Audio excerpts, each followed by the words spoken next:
I was just talking to a friend of mine that I had known since first grade, and I distinctly remember one time in first grade he had bullied me.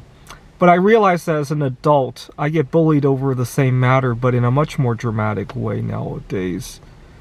When I was in first grade, every morning we would take attendance, and the teacher would ask us what we wanted to have for lunch so they could tally up how many lunches to prepare.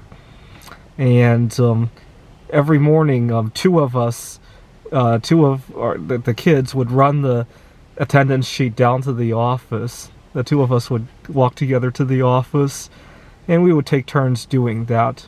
Now, when it was my turn to do it, one of my classmates wanted to bully me and cause me to miss out on doing that.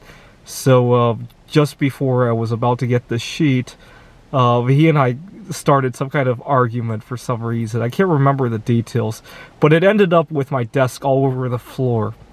And so somebody else had to take the sheet to the office that day. I was upset. I was in first grade, and now I've been waiting for my opportunity to run that sheet to the office for several weeks, if I remember correctly.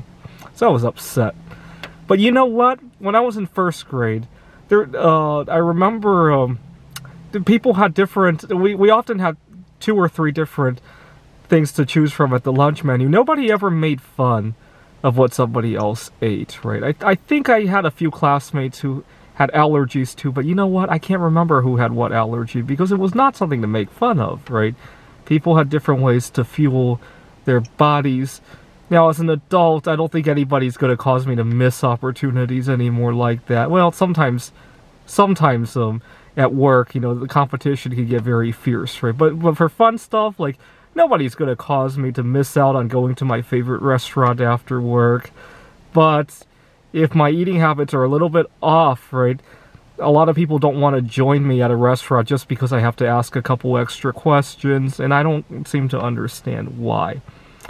Now, some people seem to think that when I question about ingredients, it forces people to be a little bit self-conscious about what they're eating. But you know what? If you're genuinely that self-conscious, you would correct your eating habits then, right? So obviously that's not it, right?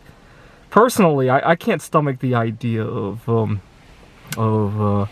eating something that I disagree with. Even watching somebody eat it is pretty repulsive to me. So I work at a tutoring center, and we like to reward the kids sometimes with all sorts of junk food. And sometimes I literally get sick watching them eat it, like just trying to imagine.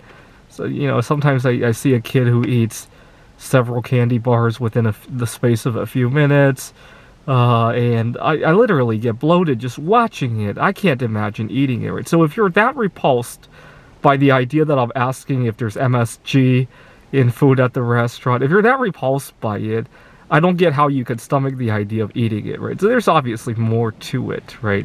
I think it's just that people are very narrow-minded, right? It's just like my classmate who wanted to take that lunch menu to the office that day, right? Well, that was almost 30 years ago now.